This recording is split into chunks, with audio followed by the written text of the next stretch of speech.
Guerrero was part of the conversation. Kraft, Belichick, Brady just sat down to see how they could move forward into the future and do things the best way. I don't know how productive this meeting was, but this season for the Patriots is very interesting for me coming off of that Super Bowl, particularly because you really saw the cracks in that organization for the first time maybe ever. Like the way that Brady and Belichick interacted after the season was over, the way that Brady's been out in the open, the Tom versus time, like everything about the Patriot way is so uncharacteristic now. Just the way that they're all kind of acting and talking about what happened. Belichick obviously is not talking about what happened with Malcolm Butler, but this particular season to me is very interesting with the Patriots. It is and it isn't to me. I think it is early on because I don't know about the level of talent he's going to have at wide receiver. Right. But I do think that adding Sony Michel, now you have two dynamic running backs back there. You have Rob Gronkowski. You kind of figured out. And the thing they have going for him is the Jets going to beat him.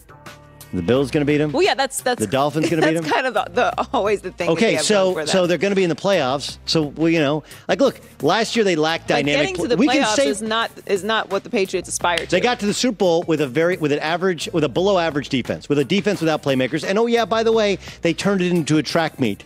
Smartly so. They turned it into track meet, and Tom Brady had the ball down 5 with a chance to win the game. Like, we can say whatever we want about not playing Malcolm Butler, but Tom Brady's kind of getting the LeBron James treatment a little bit here, where he's completely avoiding blame when he had a running back out in the flat. He tries to force it to Rob Gronkowski, holds on the ball too long, fumbles it. So, do I think it's interesting? Yes. I think a lot like the Spurs, organizations we learn nothing about, and suddenly they start talking. Right. It makes it far more interesting than normally it would. But at the end of the day, they're a playoff team. They'll get Julian Edelman back. They'll win the division. And then we'll find out if they have enough playmakers defensively, if Rob Gronkowski can stay healthy and they can figure it out. I'm betting on the fact that a little bit of chaos is generally good to shake things up 18 years into that relationship. It has become sacrilegious to criticize Tom Brady, right? A little bit. All the blame gets put on Belichick and the Malcolm Butler move. I mean, look, if you go back 2 years ago when they beat the Falcons in the comeback 28-3, right. He was awful in the first 2.5 quarters. Oh, yeah, everyone was saying he was done.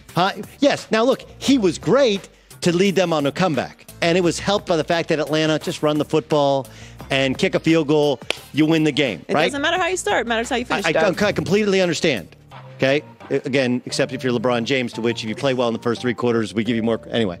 But Tom Brady has been absolved because of so many of his successes. I had an interview, and people can listen to it at foxsportsradio.com, with Phillip Rivers. And he said, look, I think Tom Brady is incredible. But he was watching the Super Bowl between the Seahawks and the Patriots.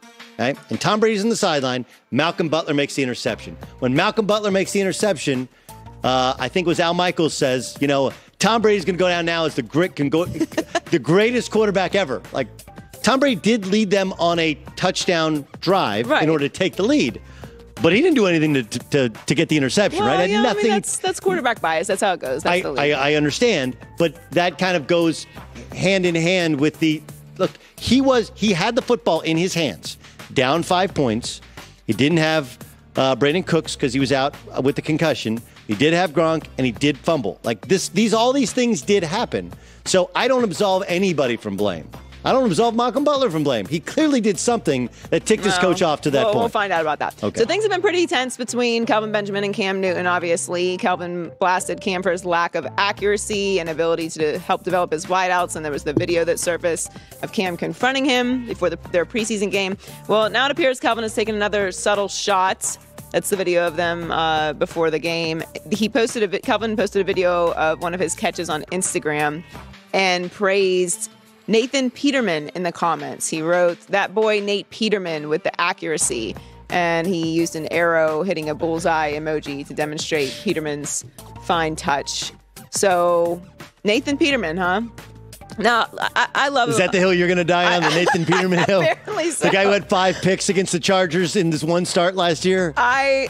Is that the hill, Kelvin, you're going to go down? He had 5 picks on 14 attempts. Yes. I love a little petty war, but that round goes to Cam for sure without even him. He should never respond to that. Well, look, he is actually correct in terms of accuracy, in terms of the things that Cam Newton does lack.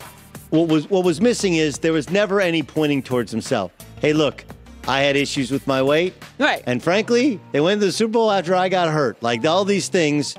I don't have any problem with him saying, look, if I was in a better situation, I might have had a better start to my career because Cam is inaccurate. Cam, this is the same stuff that Steve Smith said when he left the Carolina Panthers. Right. And by the way, they went to the Super Bowl after Steve Smith left the Carolina Panthers. So those guys aren't wrong. I think that the issue I would have with Kelvin Benjamin was, one, there was never any pointing at, hey, there's some stuff I could have done better when I first got to the league. And two, when Cam confronts you, look, dude, I said what I said, sorry if it hurt your feelings. I'm completely on Cam's side on this. Even if what Kelvin said is true, that Cam's not the most accurate, you can't, like you said, go out there and just accuse him of it being your fault that you're not great. That's kind of why you're not great. You don't have any self-awareness. And then to just not respond when Cam confronts you, which Cam did the right thing in that spot. I have no problem with him doing that. You're going to call me out publicly, but then not speak to my face. I mean, that's ridiculous. He did kind of big boy him, right? He did kind of go up and big boy him chest to chest. Well, you're gonna big talk, be a big boy then. Yeah, you can't go out publicly saying that you're not great because I'm not great, and then I confront you and you have nothing to say. Listen, and again, Greg will join us, and he's an actual wide receiver, and obviously we think we know, but he knows even better. I remember Eddie Royal left the Denver Broncos. Broncos beat the Steelers, remember, in the playoffs. Tim Tebow was their quarterback. Left the Broncos to go to the Chargers. And you ask anybody, like, why would you leave the Broncos? You went to the playoffs to go to the Chargers. And the answer was like, dude, Phillip Rivers. Right? Phillip Rivers is going to help me get my numbers. I get numbers, I get paid. Everyone knows in sports that's the way we generally think it works. And that's really what Kelvin Benjamin is saying. Like, look, it's not just that he's inaccurate, but he's never going to play in the type of offense to which a guy is going to throw it around 40, 50 times a game. That's not who Cam is.